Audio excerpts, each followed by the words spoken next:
Scared to Death is explicit in every way. Please take care while listening. Whether thou art a ghost that hath come from the earth, or a phantom of night that hath no home, or one that lieth dead in the desert, or a ghost unburied, or a demon, or a ghoul, whatever thou be until thou art removed, thou shalt find here no water to drink. Thou shalt not stretch forth thy hand to our own. Into our house enter thou not. Through our fence break through thou not. We are protected, though we may be frightened. Our life you may not steal, though we may be scared to death. Welcome to Scared to Death. Hello. Creeps. Hello. Peepers.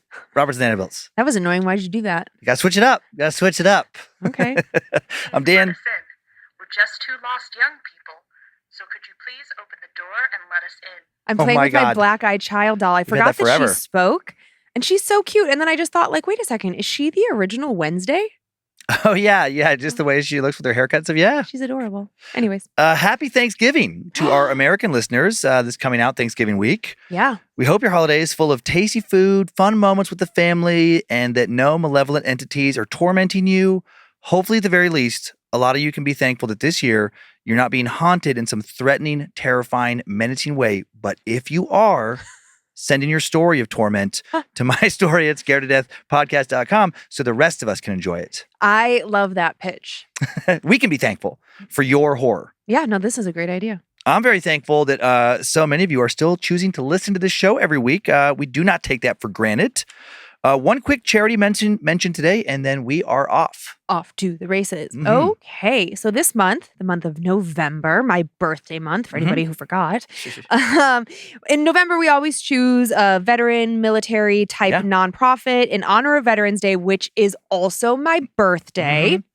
This year, we have chosen to donate to the Blue Skies Foundation, also known as the Brotalion Blue Skies Foundation. It's a veteran-founded nonprofit dedicated to providing post-mishap support for the Army aviation community and their families. It's a tight-knit little community, so when, we have been emailing with someone named AJ on and off about this charity, and he explained to me that it's not just like what you would think, because I think we automatically go to like in battle. It's like, no, I mean, they have to practice the things that they do, and sometimes those drills go tragically wrong. Yeah. So we're honored to be able to donate to them. Thank you, AJ, so much for notifying us of this charity, and we will be sending them $12,884 and putting aside $1,430 into the scholarship fund for next year. Awesome. And also just way back when in May, I had gotten in a car accident, and an amazing police officer happened to come on scene, and he was so cool, and his name was Nick. And through a series of events, I just put two and two together for our local listeners. He is also the police officer, about 36 years old, I want to say, that died of a massive heart attack recently here in Post Falls.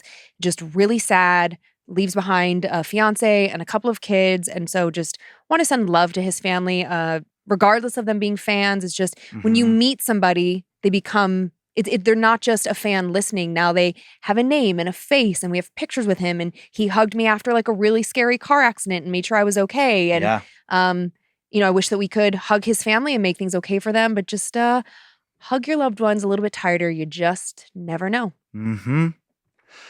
Okay, I will shift gears now into story previews. I'm going to be back to my standard two.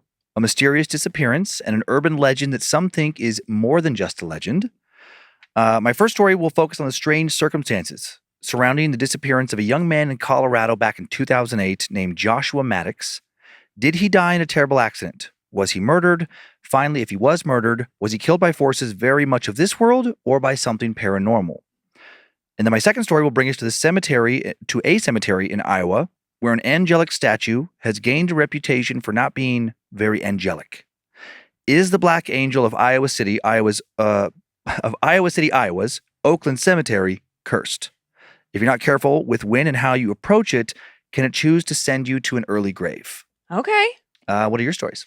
Sorry, I got hung up on the Iowa City, Iowa. I know. It's like, what is it? Like Idaho County, Idaho? Mm-hmm. It's so silly. Yeah. I have 2 stories this week. Shocking, I know. My first story is a very strange tale that I chose specifically for you. Okay. Do we possibly have a haunted hot tub? I know Okay. this. I know it sounds kooky, but wait till you hear this story. It's so bizarre. All right. Okay. And then my second story is a classic, top-notch haunted house. Lots of GTFO moments. It's fantastic. Awesome. Okay, I love those. Those are my favorites, actually. I know. Okay, so a little bit of setup for this first story before I jump into the more unsettling parts. I will start when you're feeling cozied and secure. If you got your different socks on for this week. Yes.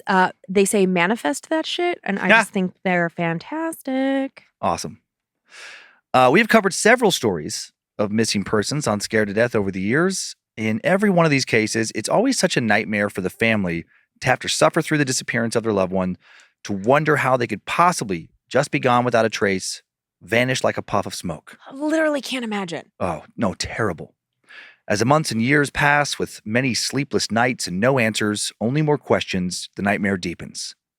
One has to imagine that for many of these people, even hearing the worst news, at least that would be some news. Mm-hmm. And that even if the news was that their family member had been found but not found alive, it would at least give them some closure. Mm-hmm. At least now they could grieve and attempt to move on with their lives. But what if that wasn't the case? What if a body appearing generated more questions than ever, more mystery, and deepened the nightmare? Time now for the tale of the boy in the chimney. On May 8, 2008, young Joshua Maddox, better known to his friends as Josh, 18 years old, left his parents' house in Woodland Park, Colorado, a little normally quiet and safe 8,000-ish person bedroom community of Colorado Springs, for a short walk nearby. Josh lived with his father, Mike, his stepmother, unnamed in sources, and his 2 sisters, Kate and Ruth. Josh had long blonde hair, was 6 feet tall, spent most of his time writing stories, writing music, playing the guitar, drawing, very artistic. He came up with a comic strip called Stickman and Smiley, spent hours creating new scenarios, sharing them with family and friends. Nicknamed Dwa by his sisters, Josh had a thoughtful, kind, loving personality. He enjoyed school, he got good grades, tested extremely well academically, loved his friends and family. Also a free spirit, an adventurous soul. Dreamt of possibly launching a career in music. Loved spending time in the beauty of the nature of Colorado that surrounded him. Found himself yearning to go on a big adventure involving a lot of mountains. But all was not positive in Josh's life. He also carried around a deep sadness. He'd experienced some significant tragedy somewhat recently, the kind of thing you never really totally get over. Almost exactly 2 years before Josh left for his walk, his older brother Zachary had committed suicide. It was a week before Zachary's high school graduation, and the death understandably ravaged the family, leaving them changed forever. But now, 2 years later, Josh seemed to be doing pretty well. Maybe it was all those hikes alone in the woods that helped him, that they, brought him a feeling of peace and contentment. So nobody thought twice when Josh left on the morning of May 8, 2008, weeks away from his own high school graduation, for a hike. His sister Kate saw him disappear around the curve of some trees and figured, worst case, he would be back in time for dinner. But he wasn't. He wasn't back the next day either, or the day after that, or the day after that, or the day after that. Finally, on May 13th, a full 5 days after Josh disappeared, his father Mike called the police to report Josh missing.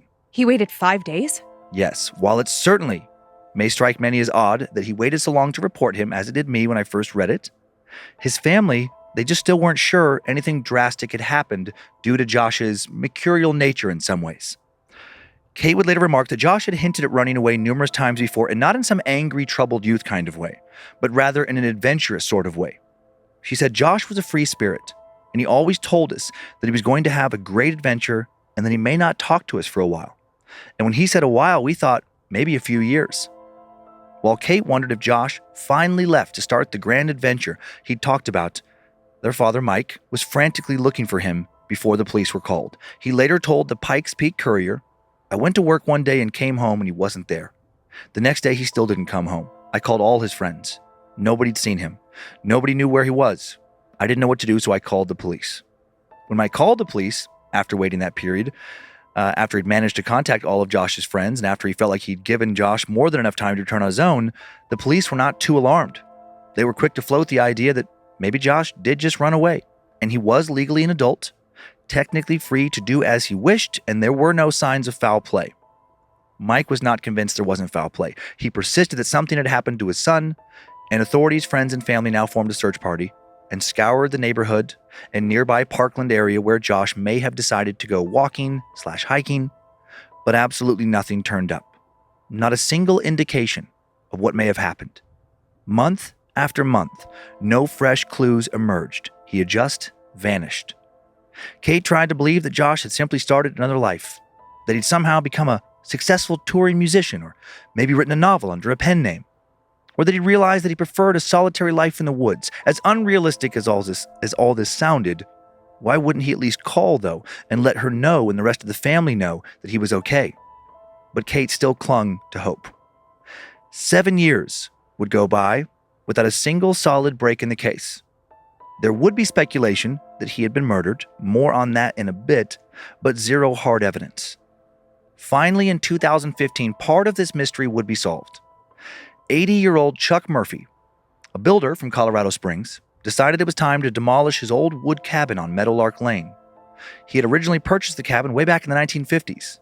It was formerly the homestead of Thunderhead Ranch on Rampart Range Road on Woodland Park's north side, an infamous dining, drinking, and gambling complex owned by Big Bert Bergstrom from the 1930s to the 1950s. Okay, Big Bert. Big Bert had come to America from Sweden in 1912 and had used the ranch as an illegal gambling and prostitution den. By 2015, the cabin had not been used for over a decade, had fallen into disrepair. It was time for Chuck to have the thing taken down to make way for property development. The whole area had started to get pricier, and Chuck stood to make some good money selling the raw land. There was a noticeable stench when Chuck arrived at the property August 7th, 2015. Animals, he figured. It had happened before and would happen again.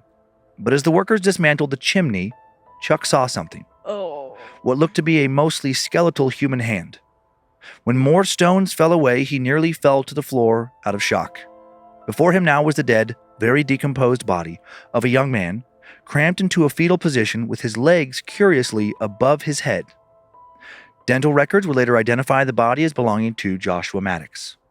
The cabin was only 2 blocks from the Maddox family home. Yet searches for Josh had completely overlooked the building. And when Chuck Murphy came back to check on the property previously, which he normally did a couple times a year, he had never noticed anything amiss. Sure, it smelled, but it had smelled since long before Josh went missing.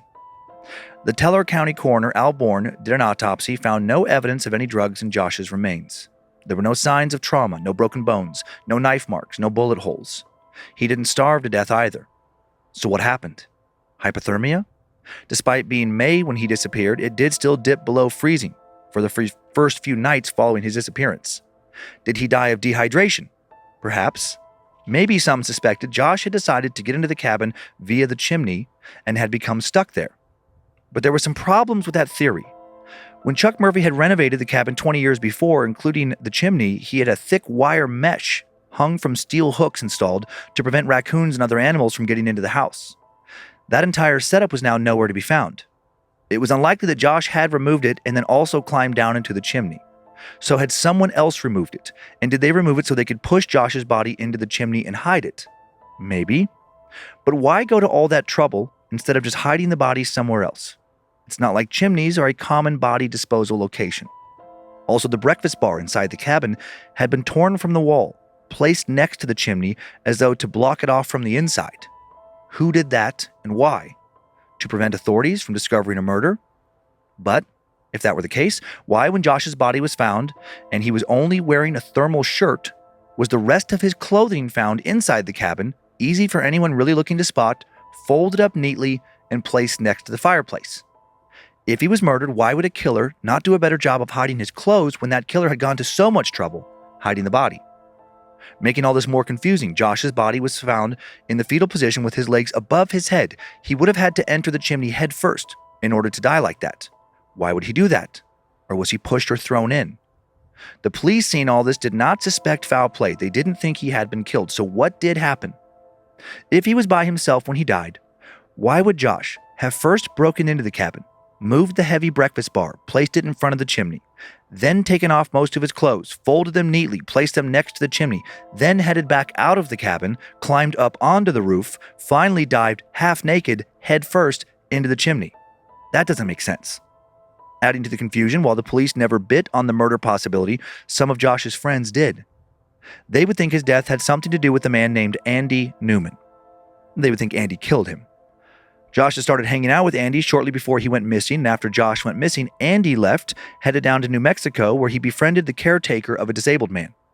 Allegedly, one day the caretaker took a shower while Andy was over at the apartment visiting, and when the man came out, he found the disabled man stabbed to death and Andy was gone. Making Andy look even guiltier, when he was later arrested for this, he would claim to have killed another woman in Taos and stuffed her body into a barrel. The cops did find the remains of that woman, but already had charged someone else for her murder. Then, before the caretaker could be interviewed for the murder of the disabled man again, he died in a bar fight and the charges against Andy were dropped. Word of all this made it back to a few of Josh's friends. They filed a report with the police. Seemed like a big break in Josh's case. A known murderer was hanging out with the guy who had disappeared. But nothing came of it. The police didn't even return their calls. One of the officers even informed Josh's friends later they thought Josh was alive and well and living in the next town over. What was happening? If Andy really did murder Josh, why was Josh's body not found with any signs of having met a violent end? The demolition of the cabin was finished on September 30th, just 2 days after Josh's remains were identified. 2 days seems a little fast. Shouldn't they have spent more time investigating the crime scene? The police found nothing mysterious, though, about his death, saw no need to postpone the demolition and open a murder investigation. For them, there was no mystery. But for many others, Josh's disappearance was now more mysterious than ever. Seems unlikely that he'd been pushed or thrown down into the chimney. Also seems unlikely he crawled in himself. Who climbs down a chimney again, half naked like that? Some think his death has something to do with the paranormal. The cabin was long rumored to have been haunted by spirits associated with the brothel. Shadowy entities had been witnessed in and around the cabin, disembodied voices heard calling out from within the cabin. Even a woman's face was supposedly spotted at least once in one of the windows. Did the ghost of some woman, who for sure would have had reason to despise men after being mistreated by so many, did her spirit lure Josh into the cabin and to his death? Did some type of spectral siren call out to him, seduce him, trick him into taking off most of his clothes, eventually following them down into the chimney until he'd gotten hopelessly stuck? And if that happened, once he was stuck, why didn't he scream? Why didn't he scream and scream and scream until someone heard his cries?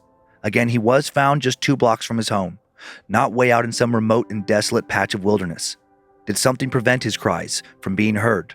Or mess with his mind in such a way he didn't even realize he was stuck, wasn't aware of the peril he was in? Perhaps his death was just a strange accident. Perhaps he was murdered by someone very much of this world. Or perhaps he was sent to his grave by something else entirely. Man, this is very bothersome. Mm-hmm. So, okay, I was certain when you were telling this, I was like, okay, he is a creative person who enjoys a good story. Mm-hmm. So in my mind, going off on this walk, exploring this cabin, scoping out the chimney, I'm imagining like he's like, I actually was thinking, I'm like, okay, he went inside, he pushed the table up against it, he's going to go head first down the chimney, he's going to come out on the table. He's going to like have this like great, hilarious story about like, oh, okay, I did this, silly thing. But when he was half naked or mostly naked, I'm like, that just wearing a shirt. That doesn't make any sense. Yeah. Even like, that doesn't add to a good story in any way, shape, or form. No, and there was no diagram and no essentially what would be crime scene photos of like the breakfast buffet like pushed up by the chimney. But what I was definitely imagining after reading about it in a few articles was that somebody had pushed it to block like the opening of the fireplace where you would put the wood to burn. Mm-hmm. So just try to close it in in a way that you wouldn't want to be able to then see the person, or maybe, I don't know, maybe they thought it would block the smell or something of the body. But I'm like, but that's so weird to then have the clothes folded neatly beside this thing. That was also like a very peculiar detail. And we've seen that detail come up with killers. Yes. It's a remorse thing. Right. So it could be, that's the thing. I mean, it could be, a weird thing of like, him and somebody else were up on the roof. But like, okay, let's say him and somebody else are up on the roof and this other person does murder him and like pushes him into the chimney. why is he half naked? And Exactly. and if he falls and he was down a considerable ways from what I gathered. Again, there was no diagram Sure. in the chimney as opposed to like up at the very top. Like when they were demolishing it, I didn't get the impression that he was like stuck at the very top of the chimney. Well, sure, because if he was stuck at the top of the chimney, screaming and yelling would have garnered some sort of response eventually, Right. I would think. Right. And if somebody like bashed him over the head and then pushed him in there, you would think that might come up in the autopsy, which it didn't. There was no signs of foul play. It is just a weird thing where it's like, why would he be up at the top of the chimney with only his shirt? Like that, even that is just, that's weirder than being naked. I know. Okay, and then what was the official cause of death? They don't have one. They don't know. Because that's also strange. Okay, if you were going to dive down a chimney head first, you would assume the cause of death would be like a snapped neck. Right. Right, that you would just like go so far down and you would hit something that you couldn't see, like something's obstructing the path, whatever, debris, a brick that started to, this is an old building, it wasn't, it wasn't perfect on the inside, like something. But that's odd. And they said it wasn't dehydration and he didn't starve to death. They're just guessing. They're just basically they could tell, I guess, by his stomach contents. I don't know exactly how that works in a coroner's report, but they were able to rule out starvation. It's not like he got stuck in there that long where he slowly starved. Yeah. They thought maybe hypothermia just based on the temperature of the area at night when he would have likely gotten stuck in there. They don't even know exactly when he went in there, but probably the same day that he disappeared. But also because... Okay, I mean, Yeah. I'm sorry. I'm really mad at this father. 5 days. I'm sorry. I am a parent and I am telling you, our kid, like, I know that this is a different era and I know that like we can track our kids and we have cell phone trackers. Like we have all these different modalities at our disposal now. All of that said, I am telling you, when our children are adults and they turn off their Find a Friend because we're no longer paying their cell phone bill, and they have their autonomy. If I don't hear from them within 24 hours of like, basically if I don't hear from them every 24 hours, I'm going to be a little panicked. No, once they have a partner or roommates, but it's like when you live alone, I don't know. It's like, it's crazy. So to think about this teenage boy, the fact that he wanted this story, all of that's actually more reason for me to go and look for him sooner. Cause it's like, oh, my kid's been talking about like running away and doing this. It's like, I don't care that you want to go out and have your own adventure and have your own life, but like I'm your parent and you're going to tell me where you're going. I know that. And that's like definitely like how we have done things where it's like, there hasn't been a day with the kids where, if somebody were to ask us like, where are they? I don't know. I know exactly where they are at all times. Right. It's like when you're living under our roof kind of thing. It's like, yeah, we are going to know where you are. And, and even initially at college, if we're paying for college, like we are going to know where you are. We're not going to like be in your business trying to find out exactly what you're doing. But we want to feel like we're not having to worry about you, that you haven't disappeared. Right. Because crazy things happen all of the time. I know. All of the time. It's like the world is not... It's not as dangerous as we often think it is. Like the 24-hour news cycle makes it very challenging for us to believe that we live in a safe environment for the most part. We are all safe. However, we all know tragedies happen.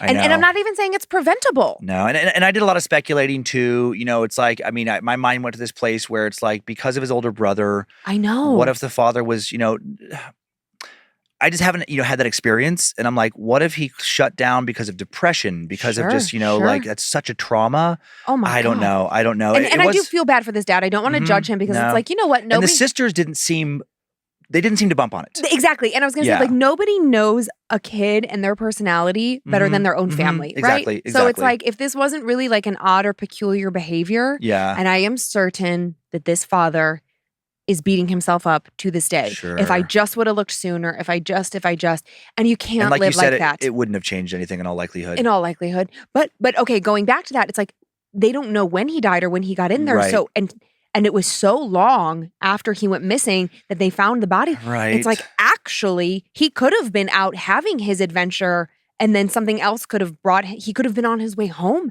I know. Like there's just, I don't know, the lack of information. I do feel like there could absolutely be a paranormal element to this, because also no evidence from any other person, because that's a strange thing too. It's like you would have left behind, you would think, some hair fiber, some footprint. How do you get up on a roof with another human, let's just say, without having left behind any evidence. And- That's a really hard situation to get yourself into without any Yeah. other, And that nothing left behind. And that led to people speculating, like, were the police covering something up? Like, did they have something to do with it? Why did they let it be demolished so quickly? Right, I know. But that could also just read as like small town who don't deal with very many homicides. And we don't know, based on the articles, what the crime scene really looked like. Yeah. They could have done a thorough search in those Yeah. days and be like, yeah, we got nothing. It's just an old cabin. It's like, yeah, it's weird. But yeah, just so many details about it just are so strange, which is why it shows up in so many articles, the story online of like, what the hell happened here? Yeah. Yeah. Well, Josh, if your spirit can hear us, let us Yeah. know what happened. And just, yeah. And so- also, like, how excited are we for the day when we can put chips in our children and just track them for their whole lives? Do you have pictures that go along with this story? Oh, yes. I got so into our discussion. Yes, Yeah. I have two. Just the first is this is the cabin where Josh's body was found inside. So yeah, just this old cabin just a few blocks from where he lived. I do wonder. I mean, I know that you said it wasn't like some desolate, but were there any neighboring cabins? I mean, Bigger. It looks like it's bigger from what I gathered, you could tell bigger parcels of land. Uh-huh. So I wonder if anyone would have actually heard him screaming. I would think that if you could truly scream, I mean, I don't know how the chimney would deaden the noise, but I would think it could travel 2 blocks. I would hope, but who knows? Especially in a quiet, like the woods like that is generally pretty quiet. Yeah. This next one, what appears to be Josh's school photo not long before he disappeared, Okay. and then the interior of the cabin shortly before it was demolished. Oh, Josh. Yeah, just that chimney. Yeah, they're just wrecking that. I know. And there was more about him. He seemed like not that it doesn't matter if he was a great kid or not. No, But like, still a life. it's sad, like either way. But yeah, like he'd wear a top hat to school. Just a quirky, really smart, loved everybody. Just seemed like a really, really great kid. Ah, man. Yeah. That's a tough one. Okay. Do you feel as satisfied as one could be with an unsolvable mystery? I mean, what's going to be tough now is I really want to like dive into some forums on people's speculations on this, but There's a lot. There's other angles, I didn't even include. I mean, you could get lost. Oh, in I'm a sure. lot of speculation. I know what I'll be doing before I go to bed tonight. So a fair amount of history to go over before diving into the paranormal aspects of this story. The Black Angel is a 13 feet tall macabre monument found in Iowa City, Iowa's Oakland Cemetery. The angel's unique appearance makes it immediately stand out from any and all of the other different angel monuments or headstones found at this cemetery, or almost any cemetery. While typically angelic statues feature faces turned upwards towards heaven, this angel looks down at the graves below and shields herself from the heavens with her massive wings. The inscription on the headstone below her reads, Rodino Feldvertova, which translates in Czech to the Feldvert family. Okay. Beneath the Black Angel lies the remains of Teresa and Nicholas Feldvert and Teresa's son Edward Dolezal. Teresia Karasik was born in 1836 in the village of Stromilov in what was once Bohemia, but now is the Czech Republic. At the age of 30, she married a doctor named František Dolezal. Well done. 2 years later, their son Otto was born, but he tragically would die at only 2 weeks old. Teresa, anglicizing her name now, as she herself would later do, would obtain a midwifery certificate in Vienna, then move back to her village and oversee the delivery of about 100 babies. In her late 30s, Teresa had her second child, a boy named Edward. When Edward was 4, Teresa took her son and moved to America. The reasons she left her first husband behind are unknown. At this time, many people from Bohemia and Slovakia lived in Iowa and worked in agriculture and the railroad industry. Teresa moved into a neighborhood called Goosetown in northern Iowa City, where she continued to work as a midwife. Edward grew up in the small city, later got a job at a pharmacy as a teenager. He dreamt of someday becoming a doctor, but in 1891 fell ill with meningitis and passed away at the age of only 18. Oh, man. Teresa buried her second child in lot number 4, block number 9 of the Oakland Cemetery, where the Black Angel now stands. She had a stone sculpture of a cut tree trunk made in her son's honor to symbolize how his life had ended too soon. Teresa would then move around the country over the following years, living in Chicago, Minnesota, where she had another failed marriage, and then eventually Eugene, Oregon. There, she met a third husband, Nicholas Feldvert, a German rancher. Nicholas had experienced his own tragedies in life. Like Teresa, he'd lost a child, his only child, his daughter. Teresa and Nicholas were married for several years until he passed away in 1911. Following his death, Teresa sold his ranch, used the money she received for it generously. She sent money back to her home village in Bohemia for scholarships and public works, and she used a portion of the funds to build a grand monument for her sweet Edward and for Nicholas. Time now for the tale of the Black Angel. She commissioned Joseph Mario Corbel, a Chicago-based artist, to create a bronze angel monument. She wanted the monument to include the stone-cut tree trunk from Edward's original grave, but Coble did not do that, which led to he and Teresa getting into a dispute over the final $5,000 payment. Once the dispute was resolved, the angel was shipped from Chicago to Iowa City on November 21st, 1912. The angel was installed soon after it arrived, and Edward and Nicholas were laid to rest beneath it. Teresa then watched as the angel rapidly turned from bronze to black. Bronze can turn a variety of colors due to the process of oxidation, but the speed of the change and the unusual color of the bronze caught the attention of many. It led to rumors amongst the townspeople that the statue might have changed color because of dark forces or a curse. Teresa died in November of 1924 at the age of 88. In a final act of generosity, the proceeds from the sale of the remainder of her estate were sent back to her old village. The legend of the cursed Black Angel, as it was already being called by the time of her death, has persisted over the past century until the present day. And people have come up with all kinds of stories as to how the angel turned black. Some have said the statue was struck by lightning. Others that Teresa had committed adultery, and the statue had exposed her sin. Another theory is that Teresa was an evil woman, perhaps even a witch, and the statue turned black due to her witchcraft. The exact details of the curse vary, but most commonly it's said that anyone who touches the Black Angel will die within 7 years. Yikes. And anyone who kisses the angel will die immediately. Also, if a virgin is ever kissed in front of the angel, it will turn back to its original color. But if a girl who is kissed in front of the statue at night, virgin or not, they will be cursed to die within 6 months. Finally, anyone who tries to vandalize the statue may also suffer the angel's wrath and die a premature death. Today, University of Iowa students are some of the most frequent cemetery visitors, and they also seem to be the main source of keeping urban legends surrounding the Black Angel alive. Many of them have kept a tradition of kissing in front of the angel around for decades. Some students have also been brave enough to touch it. Most don't believe in any of the urban legends that surround the sculpture, but some aren't so sure that the urban legends are just legends. One online commenter wrote that the statue does have an oppressive aura. Another wrote that she saw what looked like an apparition watching her while she was taking photos of the Black Angel. In 2014, a writer named Patrick Lenan shared his experience with the statue with the Iowa City Press Citizen.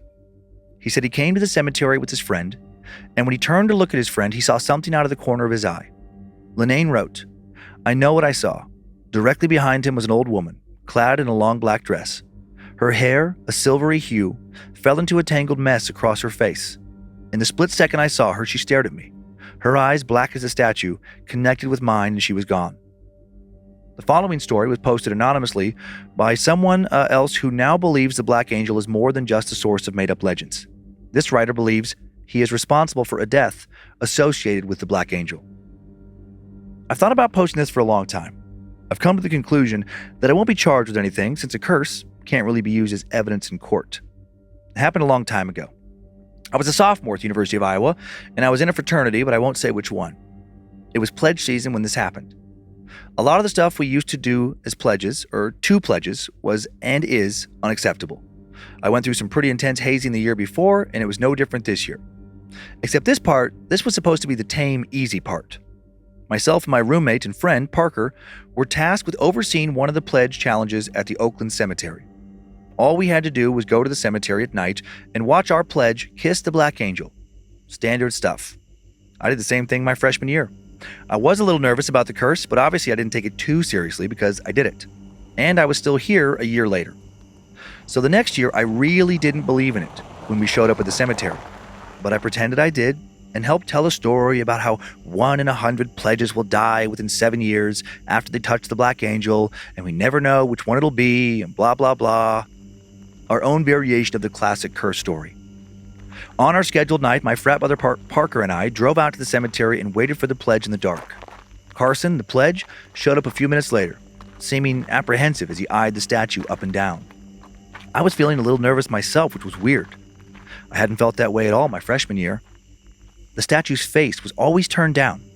But tonight it felt like she was looking up. Not towards the sky, but up directly at us, like she was alive and aware that we were there. I didn't say any of this at the time. I probably should have, but I'm not sure it would have made sense in the moment.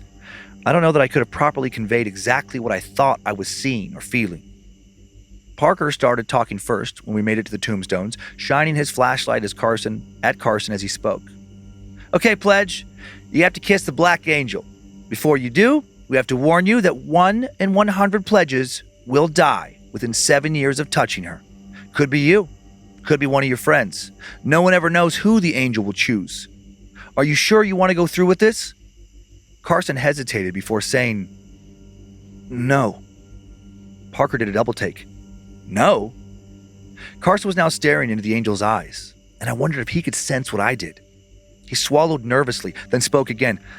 I don't know if I should. Maybe this is a bad idea. I remember thinking, wow, this guy must really be scared. He must really believe in the curse if he's willing to risk ridicule, being a social outcast, maybe not even getting into our frat. Parker laughed. Come on.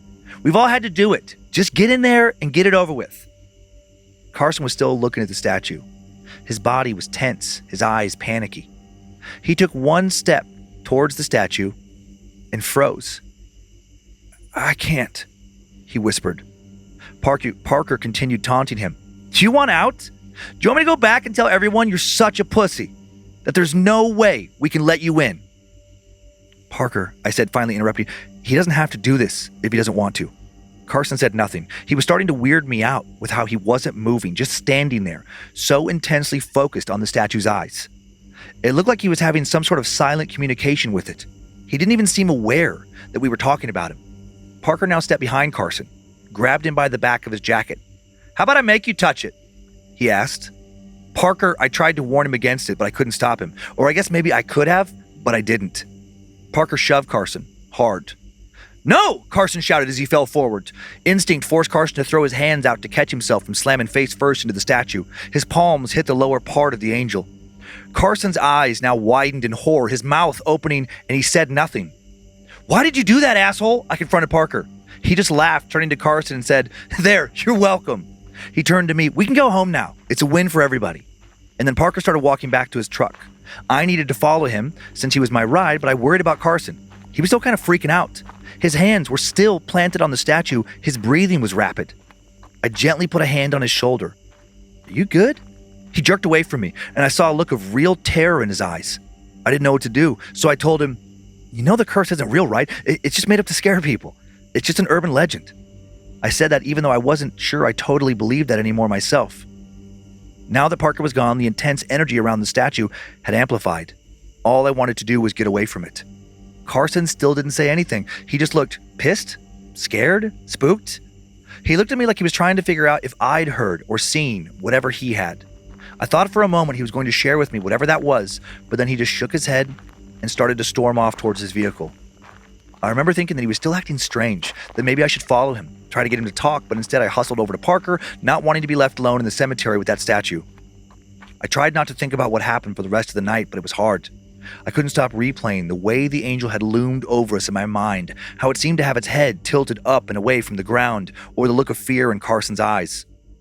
The next morning I turned on the news, and I almost dropped my plate of breakfast when I saw Carson's face on the screen. The night before, about 2 hours after we all left the cemetery, Carson was out driving on the highway when a drunk driver crossed into his lane, smashed into him head on. They were driving close to 90 miles an hour. Both drivers died at the scene. I called Parker into the room, watched the color drain from his face. We shared a look. He knew what I was thinking, that we were somehow responsible for Carson's death. I hadn't pushed him into that statue myself, but I was there. I knew it was a bad idea, and I didn't stop Parker. Was the curse real? I didn't think it was, but I had felt that statue looking at me like it was alive. We tried to keep all this quiet to outsiders, but what happened was the talk of the whole fraternity for weeks. The curse had claimed another victim within just a few hours of them touching the Black Angel. Parker and I agreed to never tell anyone that he had pushed Carson into that statue. We didn't know if we could be held responsible in any way for Carson's death. I doubted it, but I didn't want to risk finding out. We'd at least be held somewhat responsible by his family and some of the other students. I was certain of that. Over the years, the guilt from what we did started to eat at me more and more. I feel like I should have done something to stop Parker. I should have stood up for Carson, told him he could leave, but I didn't. Carson would have been the victim of, some pretty intense ridicule, but that was a lot better than being dead. I finally decided that I had to tell someone what happened, even if it just meant me posting this here, anonymously. I don't know how many people will read this, but I'm guessing that most of those who do will probably judge me. I get it. It's at least partially my fault that Carson died that night. Curse, ghost, demon. I don't know what's going on with that statue, but I am convinced there's something very wrong with it, and that whatever it is, it killed Carson. I don't really believe in curses. Yeah, I don't know if I mean, I will say out of all the things we explore here, Yeah. it seems like the least likely, but I don't know. But I mean, okay, we've talked about so random what we choose to believe in. I know what we filter. But like attachments. What if something is attached to the statue and that thing can lash out sometimes? Yeah. Like a possessed object. Yeah, there's that. And Haunted doll, haunted statue. I know. I just have a really hard time accepting, like, if you touch this, you're going to die. Right. Well, and he even says, like, they have pledges touch it year in and year out. Right. Almost nobody ever dies. Right. So, yeah. I don't know. It just, but then actually I was thinking about, there was some house in Italy that you told a story about where it's like everybody who's lived there dies. Oh, yeah. That was a long time ago. I can't remember the name of the house, but I remember the story. And it was like an uncanny amount of people. Right. And that didn't bother me. And I guess you could think of that as like a curse, a cursed place, a cursed. And if you go there, then, What I liked about this story is that clearly most people don't believe in this. The story varies wildly. It's all over the place with like all the supposed rules. Mm-hmm. The lady who had the statue commission doesn't seem like a bad person. It seems like a really good person. Like there's all these things, but it just makes me think like, okay, if there is something there, maybe people are making up these legends. Mm-hmm. And embellishing and adding a bunch of details, but maybe all of that is based in some nugget of fear from them, where there's something about this, a feeling, an energy, maybe sight, seeing things around it that actually does scare the hell out of them. I mean, Carson did seem genuinely scared. Right. And then why was he driving 2 hours later? Like something about that was like unsettling, where I'm like, well, if you were going back to campus, theoretically, because like you're pledging, so you probably live on campus, whatever. Then I was like, okay, like what were you doing? Were you trying rattled, to? He's in his head. Exactly. And then like, is that, I don't know, is that part of the curse where it like distracts you and it makes you feel out of body, and then it could all be power of suggestion. True. Maybe he was just more prone to being scared of like horror movies and the paranormal. Yeah. And he got worked up and spooked himself. Yeah. And thought he saw something. And then that got in his head. And then he was going for a drive to try and clear his head. Maybe. And it was just a random accident. Yeah. Yeah. How do you guys feel about curses? I don't know. I have a few pictures. This thing is weird looking. Okay. So I have 4 actually, just different angles. By the way, for 1 second, I was like, is this lady a good lady or is she going around killing people? Oh, because I think a lot of people died back then. I know. Okay, so this first one here is the Black Angel statue. Just a shot of showing kind of like how the wing. It's very ominous looking. Massive wings and just pointed down. And I'll show some more different angles and close-ups. This next one, another shot. because that angle doesn't bother me. I'll show you the face at the end, but another shot here, zoomed out, so you can see how it looks compared to the rest of the headstones around it. It stands out. And next to it is that tree trunk stone statue. Okay, but to me, okay, I know that you grew up in a small town with a small cemetery. And this is more like a Catholic cemetery. Right, and it's like in the cemetery that I grew up going to, there are 2, one in particular, and it's like, it was huge. I mean, acres upon acres upon acres, right? And in like every sort of like section, there would always be like this like random, it's like, okay, that person decided to invest a lot of money. Yeah. So this doesn't feel like, I know it looks out of place, but like I bet if you looked at the entirety of the cemetery, there would be other like rando statues. Totally. This next one, another angle, just to get a different feel for how this thing looks. And then, I mean, in the shadows there, I mean, it does look like foreboding. And then, I need to see its face. Okay, because I don't feel spooked by it Here's its at face. all. That'd be creepy for me to see at night. I wouldn't like it. It doesn't look like she's looking down. It looks like she's looking up. I thought the whole thing was that she looks down instead She of is. It just must be the angle here, but she is looking down at at a gravestone beneath her. Because to me, what I feel when I look at it is that like her wings are expanded and she's like protecting what's beneath her. And that probably was the intention. That's what I walk away with. To me, it looks like something out of a horror movie. Well, it's just old and I don't know. The story didn't bother me. Okay. It spooked me a little bit. Okay. But I like that. Everything hits everybody different. Yeah. And well, I was going to say, I appreciate that too. Because it's like, what there are the classics, like the haunted house, mirrors, doppelgangers. We all have like sort of like a commonality amongst us that we're like, all right, all those things kind of get us. But then when you get into the more peripheral things, I think we pick and choose what bothers us. Yeah. Okay. Well, those were fun. I mean, I love a good story no matter what. Sure. But I just... curses I just have a hard time with. It feels very piratey. I get you. Yeah. How you doing over there? I'm good. Oh, Blue Layla? Blue Layla. Grab Blue Layla for today. Okay. Is Crochetla still? Yeah, she's hanging out here on top of this baby Baphomet. Okay. Oh, they're like a... they're like a totem pole. She's dominating him. Can I ask a random question about this last? Yeah. Kind of how you talked about different things hit people differently. Do you, Lynze, do you think because you grew up kind of in a Catholic environment with statues and with all the like ceremony that kind of desensitized you to a lot of that style of spirituality? Actually, yes, I think that's a really valid question because immediately when you said Catholic Church, I just like flashed on the church that I grew up going to. Yeah. So for anybody in Parma, St. John Bosco, but like at some point they even like remodeled the church. And I remember, so when you would be sitting in the pews and you would look at the altar, like this huge, heavy stone altar, marble, and with relics in it and the whole thing.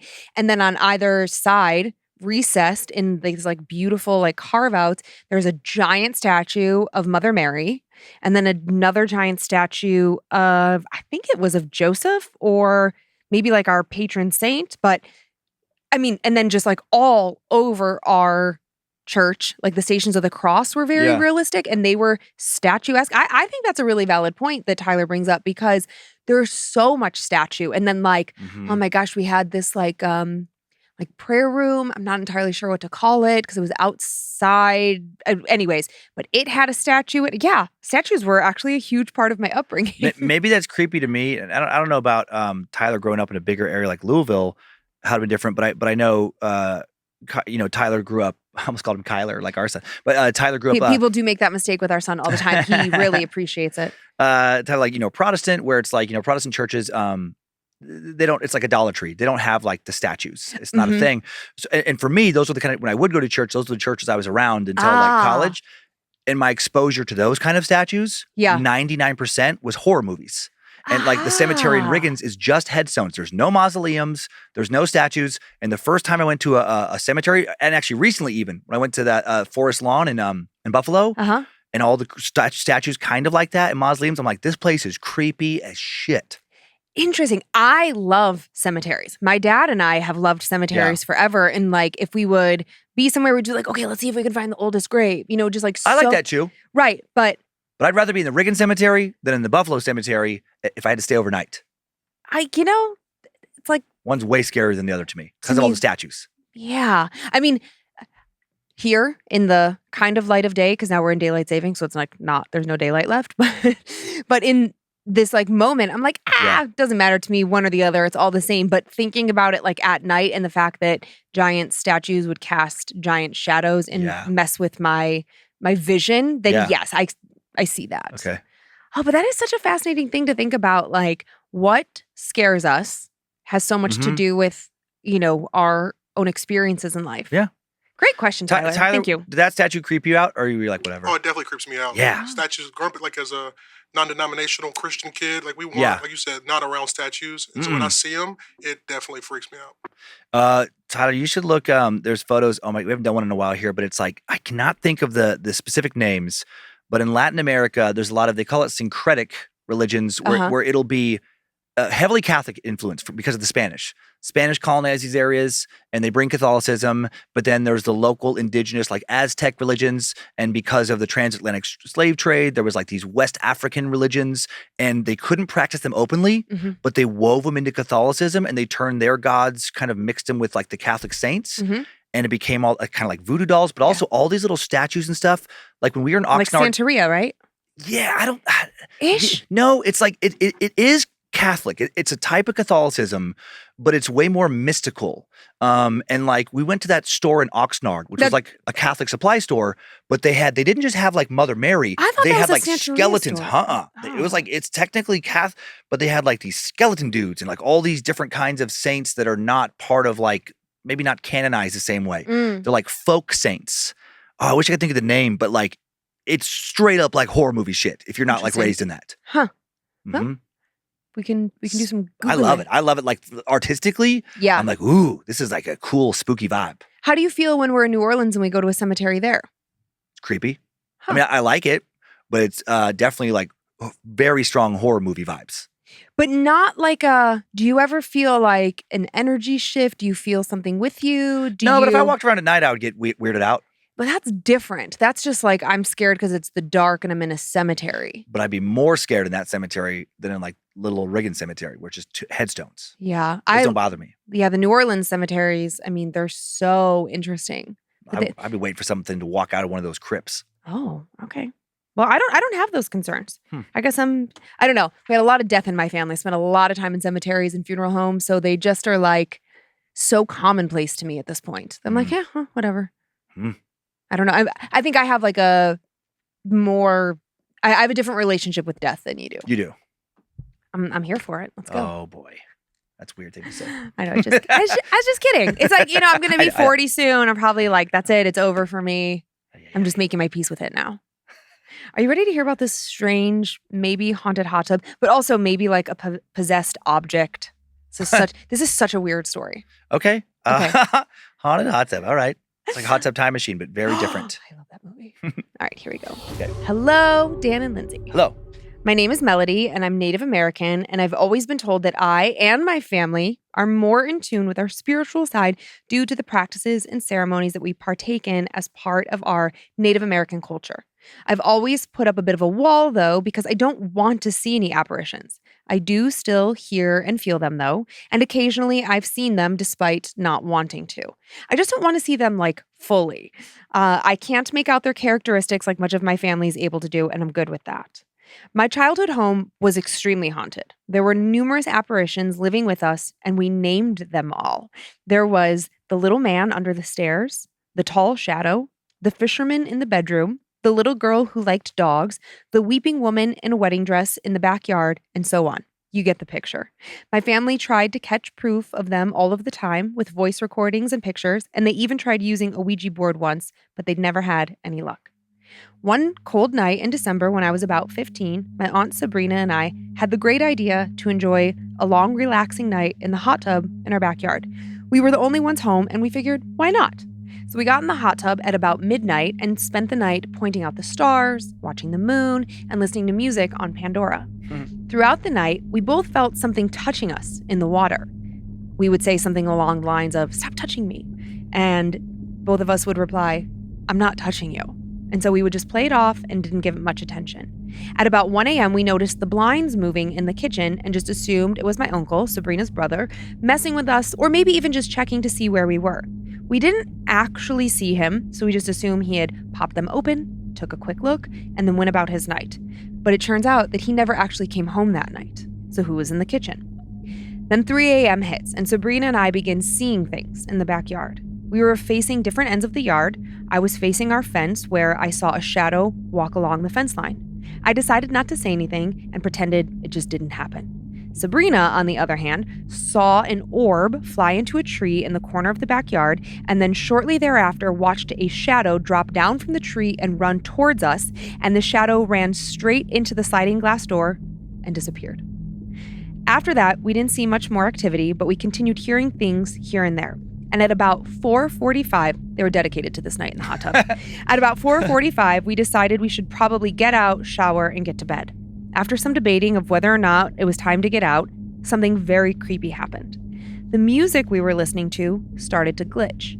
Every song we had heard that night began mashing together. And then a woman began talking over top of the music, saying something we couldn't understand. Being freaked out, I yelled at Sabrina to turn it off. She hopped out of the hot tub to get her phone and turn the music off, but the app wouldn't close off. She turned off her phone, but still nothing. It was still going. She even took the battery out, and yet it continued to play. Eventually, she picked up her phone and threw it in the hot tub. We ran into the house and headed straight to the shower, not saying a single word to one another. We were so freaked out that while either of us was showering, the other one sat in the bathroom to keep watch. Once we finished showering, we went downstairs and out to the backyard. It was daylight now, and the phone was perfectly intact, playing Pandora, put back together, sitting on the table outside. Sabrina picked up the phone, looked it over, looked at me, and walked back into the house, and that was that. Melody. That's insane. That's so fucking weird. That is so weird. Probably a possessed phone. I just thought the idea of a haunted hot tub was hilarious.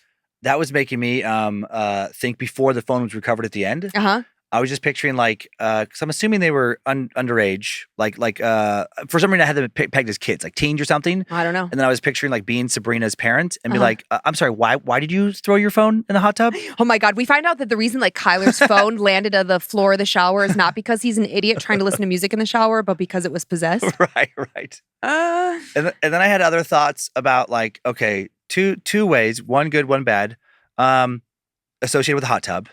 If we are going to have an entity associated with our hot tub, I definitely want it to be a succubus. Of course you do. Mm-hmm. It's got to be some sex demon who's just like, you get the bubbles on your back and then maybe some extra stuff. Hey. Just with the succubus. Hey. What? I'm sitting right here. It doesn't count if it's a succubus. That's a new tactic. Oh my God. Man cheats on wife and then is like, she's a succubus. I didn't even think she was real. I didn't think she was a real person. Oh my God. And then the other thought I had was like, okay, not sexy, just like scary. Like, okay, it makes me think of like horror stories when you go downstairs and in the chair in the corner, there's the apparition of an old man and he looks angry and just fills you with terror. Mm-hmm. And it's like, but that's for some reason, maybe he died there. Like that's his spot in the house. Yeah. I would be so pissed if of all the places on our property, something occupied the hot tub. I'm like, that is my place to relax. Let my muscles kind of like, loosen up and stuff. And I'm like, fucking anywhere else. To haunt anywhere else. Pick somewhere else. Please don't pick my hot tub. Pick the bathroom? Yeah, haunt the kids' rooms. What about our bedroom, though? That is also our place. Now Second. Okay, it's close. Do I want them to be haunting our room or our hot tub? Do you want something to visit us? Well, I guess do you want something to visit us like while we're having sex in our bedroom? Or do you want to be visited by something when you're by yourself? I mean, I guess if it's a succubus, you're like, hell yeah, I'll bring it on in the hot tub. Right, they both. Because apparently you've got to think for them. But both terrible. Okay, maybe second worst is hot tub. Maybe bedroom is first worst. And then first worst. First worst. I don't think that's not proper. But that's fine. What do you think is first worst? Yeah. I don't know. Bedroom, then hot tub. Okay, now let's talk about this phone situation. That's ridiculous. I mean, to have both of them think that both of them saw it go into the hot tub, and then both of them go back out, and it's put back together. That would make me want to smash the phone all over again. That is what I thought. I was like, and how does Aunt Sabrina just like pick it up?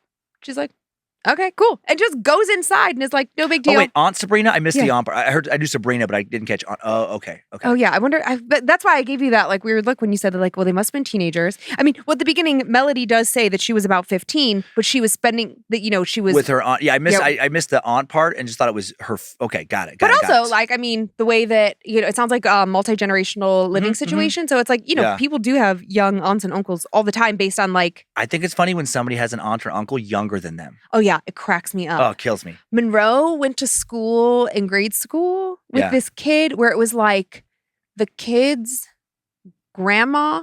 Yeah. It was like the mom and the daughter had kids simultaneously. And it was like so weird. I could never keep it straight. I was like, wait, who's the grandma? Who's the mom? Who's the kids? Wait, what? Right. But it's just like the way that things pan out sometimes. Yep, exactly. I know. That was good. Yeah, it's weird. Mm-hmm. It's just super so weird. Yeah, but I'm with you. It's like smash that phone. To smithereens. Uh-huh.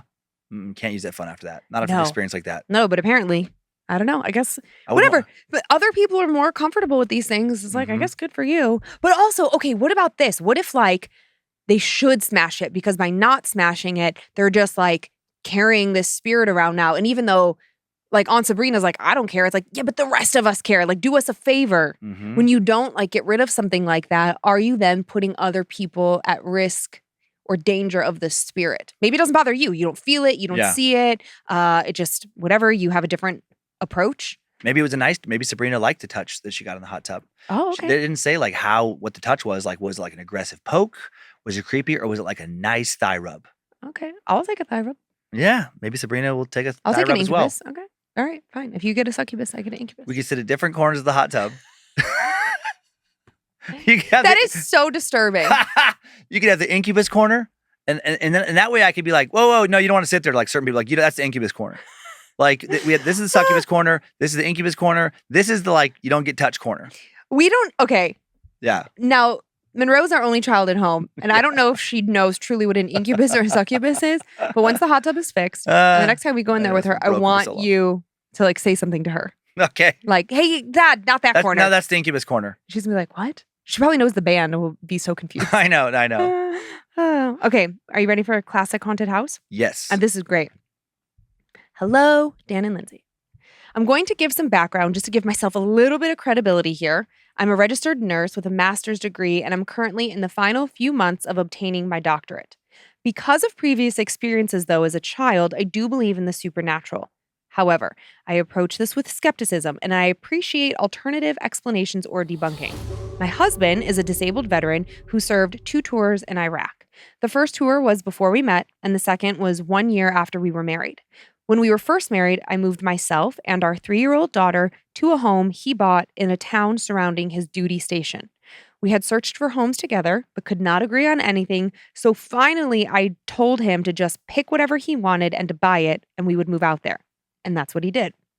That first year came with so many changes. I became pregnant with our second daughter, and I knew that my husband would deploy around the time she was due.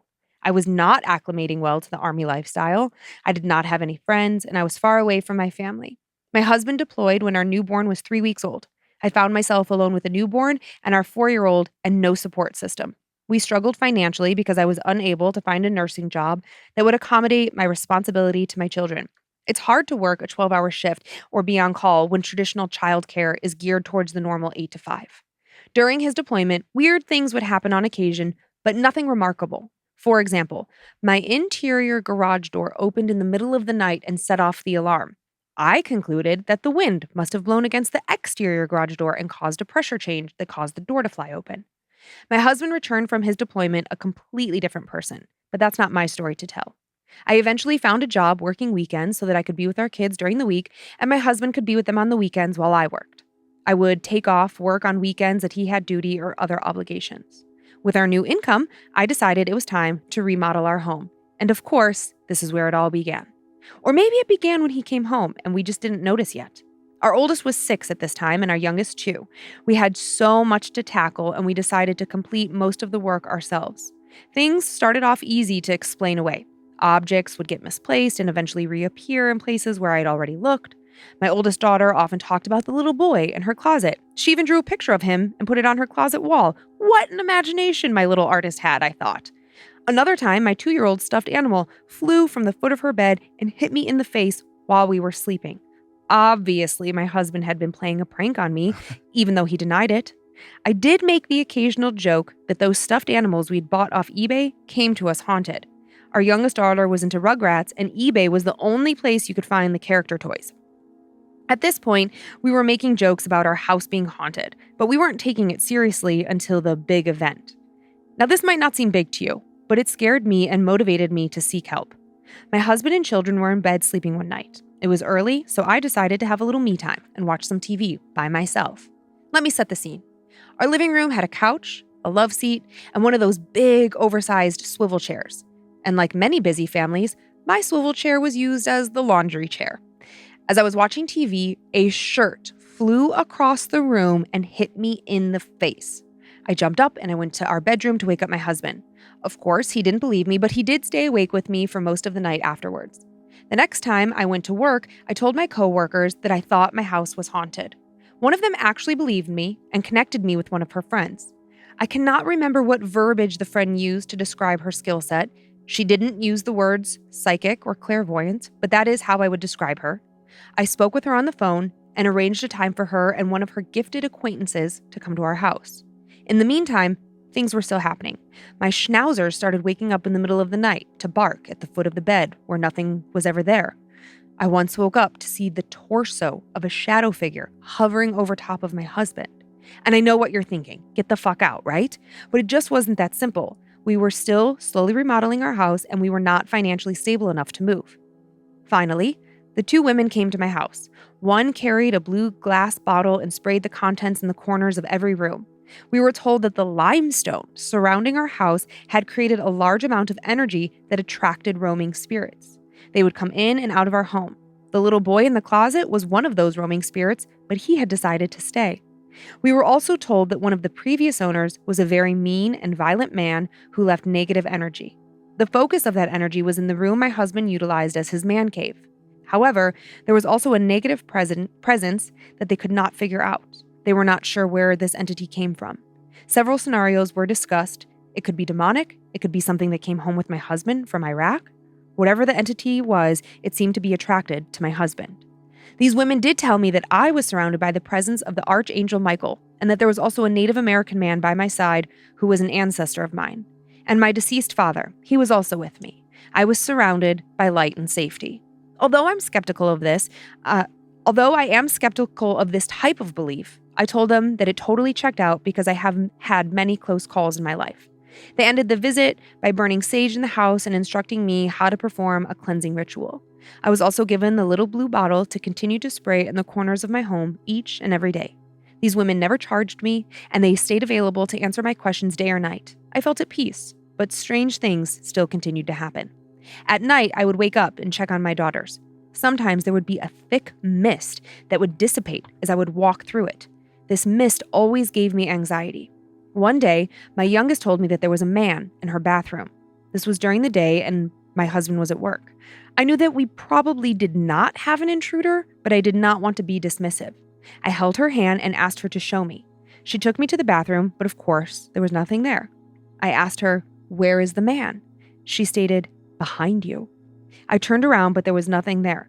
I asked her what the man looked like, and she simply said he was just all black. I told her that she should leave the man alone, and we left the bathroom to continue our day.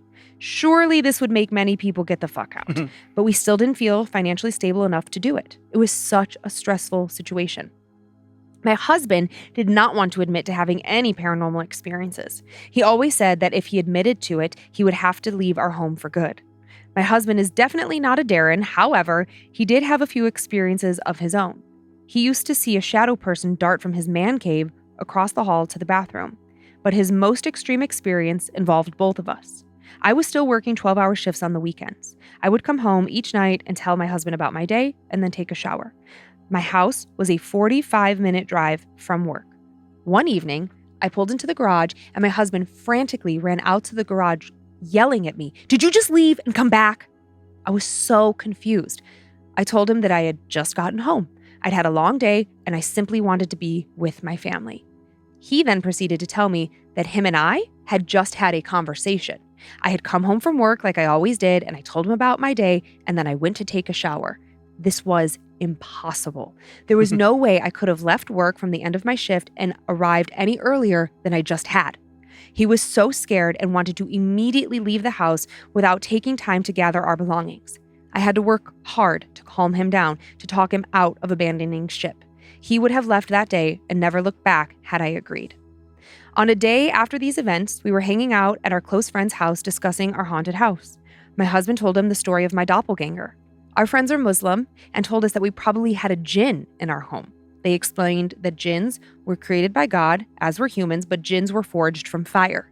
And that was the explanation for the shadow or smoky appearances that I often saw. They can be either good or bad or neutral jinns. The husband felt like our jinn was simply mischievous and meant us no harm. They gave us a beautiful totem that had a prayer carved in it in Arabic, and we were instructed to place it on our mantle. And we did exactly that, and all the activity ceased. We ended up living in that home for another 6 years. We have since moved twice, and unfortunately, our little totem did not make it with us. I'm not sure where it went, but I will always be grateful for the peace it gave us. Stay spoopy, Kim. Thanks, Kim. Yeah, very interesting that totem, after a lot of intense activity that seemed to be escalating. Yeah. That it just ceased. And like what I loved about that is that like so often we jump to like, okay, get the house blessed by a priest, have, an energy healer come in, do you have somebody Native American who's willing to come and perform a sage cleansing? Can you do a smoke cleansing yourself? Crystals. It is, and we're always like, it's a ghost, it's a spirit, it's a this. No one ever comes to the conclusion that it's a jinn. That's just like a mischievous jinn just fucking with you. Well, what I think is that these things are the same. Fair enough. All around the world, it's the same. All the thing. same, different names. It's all the same thing. But like, what I love is that every culture's, whether it's religion or whether it's like it's folklore, its history, has evil entities. Sure. And they tend to look similar, if not the same. Dark, smoky, mischievous, malevolent, all these things. And then also every culture, whether it's sage for, various like American Indian tribes, Native American tribes, or, it's the Catholic ritual, or there's the Protestant, version, or the Islamic, Muslim version. And I don't know enough about, Taoism and Hinduism and Buddhism to understand like what cleansing rituals. But I would bet my life there are versions of those things within those religions. Sure. And so it's like we're all seeing the same thing, I think, but interpreting it through the lens of our culture. I would agree with that. But then my question would be, why then, if they are essentially all the same, it's all the same thing, just with different names, different like colloquialisms, if you will. Yeah. Why did the totem, the Muslim totem with the Arabic prayer, get rid of it, but the women coming in and doing a sage cleansing didn't? So to me, what it tells me is that like, my opinion would be that while all cultures have their own versions of these things, what if you have to identify which religion or culture it belongs to, and then you have to use that one to get rid of it? Like do you get what I'm saying? Oh, I do. I was thinking that maybe the power of the intention, though, too. I was just thinking of all the stories where first exorcism doesn't work, second exorcism doesn't work, third exorcism does work. Yeah, that's fair. Like there's those kind of things, too. And with all these rituals, maybe there is something to like I don't know. My brain goes to poltergeist activity, too, how it's connected to teens and like emotional teens, upset teens. Is there some kind of energy we're able to emit and we push that energy into the ritual of our culture, of our religion? But it's really the intention that is more important than the words, or whether it's a cross or some Muslim totem. Is that less important than the intention behind the act? I don't know. Yeah, I guess like my counter to that would be is that I gather Kim doesn't say anything about her religious beliefs, but my guess is that she is not religious. And I simply say that because like her go-to was to seek out energy healers as opposed to like going to a Catholic church. Right. Okay. So I love it when your brain just like, boop, and I'm done with that thought. I'm like, that's rude. Wow, what were you saying? My brain just completely shut off. I don't know. I was just paying attention to where you were going with your rebuttal. No, but what were you just saying? You said, the intent behind it. Yes. So for her, it's like, I don't think that she was more invested in one than the other, as opposed to the people who gave it to her. Maybe their intentions were stronger or more important. Maybe they brought more energy to it or something. Yeah, I don't know. I mean, it's because one of life's great mysteries. In our culture, we're so familiar with like, crosses, like, okay, in an exorcism situation, there's a demonic entity, the crosses are turned upside down on the walls. The person who is possessed is resistant to scripture, seems pained by holy Screams water. out in Latin. Screams out in Latin. What if somebody approached that same person? Okay, what if someone from a totally different faith, a Muslim or something, like they're possessed by something? Would they react then to the cues of their religion? Like, is it like, does the entity just not want you to have faith in whatever that is? Or like any faith will work. Yeah. I don't know. Maybe that's why in this situation the Muslim totem works, but the whatever like was in the spray bottle didn't work. Yeah. I don't know. It's like, I was going to say that like a religion, but like that is their religion. So that's inaccurate. I don't know.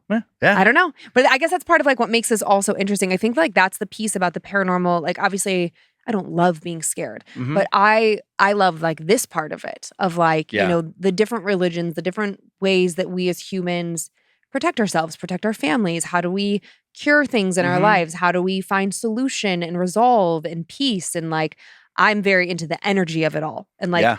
to me, at the end of the day, I think if you're coming with good intentions, like I would hope that that would be enough to like move the energy to Yeah. get it to move on. The stuff that excites me about all this, you know, the base outside of just liking a good scare Uh-huh. and a good story Uh-huh. is just what it represents as far as the unknown. In the same way, like I would be as excited. I know you want to share it? I thought you were gonna make like a ridiculous No. comment. I thought you'd be like, what I really am into is succubuses. Take it back to succubuses. No, but just like I would be excited to see some spirit clearly, like, and I'd want to see it with another person. You know, okay, walks into the room. At Uh-huh. first, I'm like, oh my God, am I having some kind of like stroke or Yeah. something, like something going on? But then I turn to the other person and then they ideally share with me what I've just seen. Yeah. So I'm like, okay, that was something Mhm. for sure. Mm-hmm. That would be cool to me in the same way it would be cool to see someone shoot a fireball out of their hands. Oh wow. Or to teleport from one space to another, or to levitate above the ground and not in some magician way. Yeah. Where it's like, oh, you just did something that science can't explain. Uh-huh. Uh-huh. Like you just did something that's supposed to be impossible, that we can't replicate in a laboratory yet or whatever. And what I think is cool about that is then, as I've said before here, all bets are off, not just for like the horror space, but for everything. Yeah. You Yeah. know, it's like, well, then what else is actually real that people for, you know, thousands of years have been like, nah, there's no way that's real. Okay, but that's where like my belief in crystals and energy healing, it's like Yeah. you can't prove to me I that can't it prove it's not real. right. Real. Yeah. And I would implore you in this, Mhm. you know, you were taking this time next year to really Yeah. like rest and recuperate and all these Yeah. things. I'm like, you should have a Reiki session. I genuinely believe that you would be blown away by like what happens when someone is not even touching you. Yeah. When you I'm are curious. lying on a table with your eyes closed and you feel a burning in your belly button, gut, root chakra. That's when I pop up from the table and fucking choke slam him. Get off me, devil! Witchcraft! I was waiting for like a ooh yeah. That would freak me out though. If someone's not touching me physically and I'm feeling some weird stuff. It's not freaky. It's just this weird sensation. And I don't know. I don't know that it can be put into words. I am exhausted in this moment, so I cannot articulate it well. I've heard more people than you. I've heard other people talk about how it is very strange and how you feel all these crazy sensations and like no one's touching you. Yep. I'm curious. I'll do it. I'm at the very least out of just curiosity. Okay. All right. You heard it here. I think next year, Mhm. let's find a local energy healer Easy demon.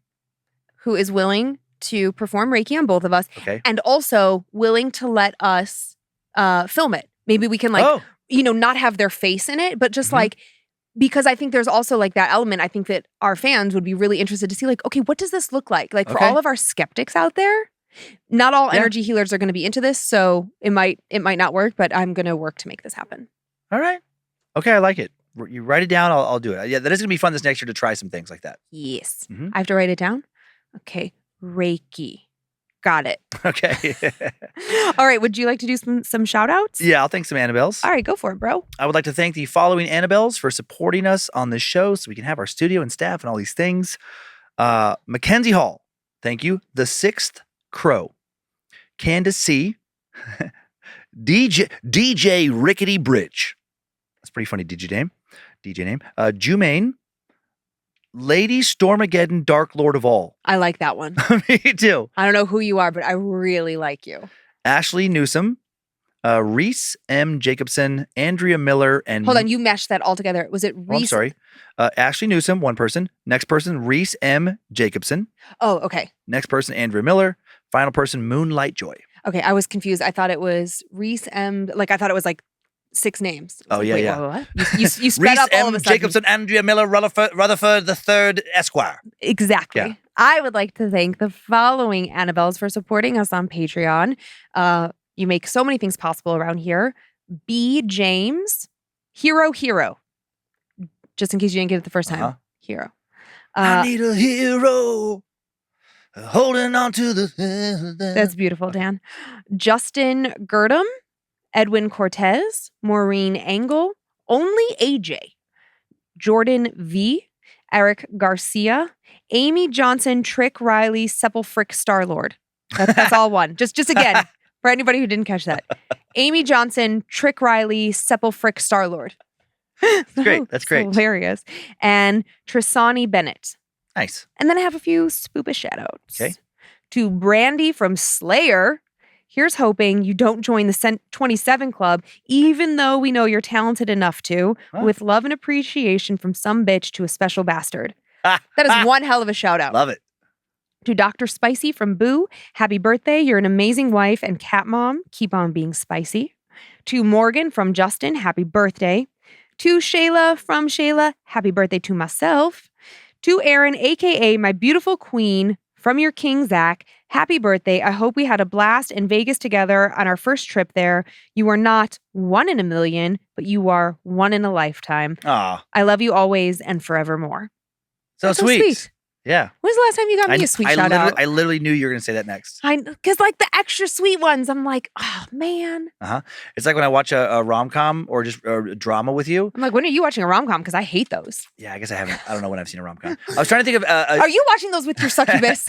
Is that where this all began? When I watch any scene in any movie where there's like the dude does a really over-the-top romantic gesture. I know what you're thinking of right now. Internally, I'm just like, oh, shit. Currently, he's thinking we're watching Lessons in Chemistry, and he prepares this like beautiful, so sweet candlelight dinner, even though he can't cook. I know.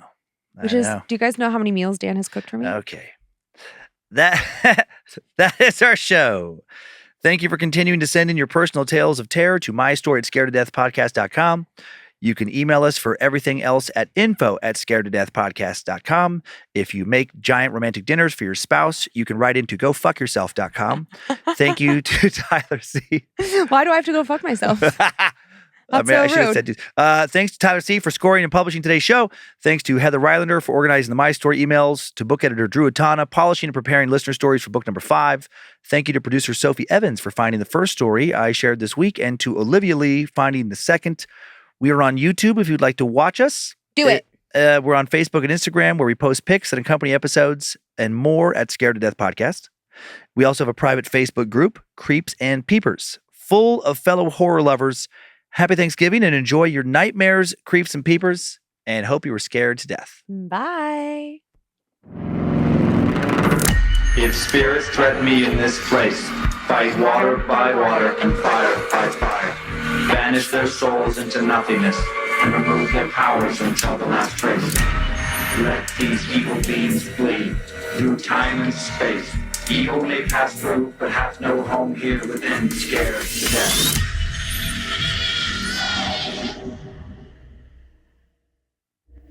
Bad Magic Productions. Do you guys know how many meals Dan has cooked for me? Okay.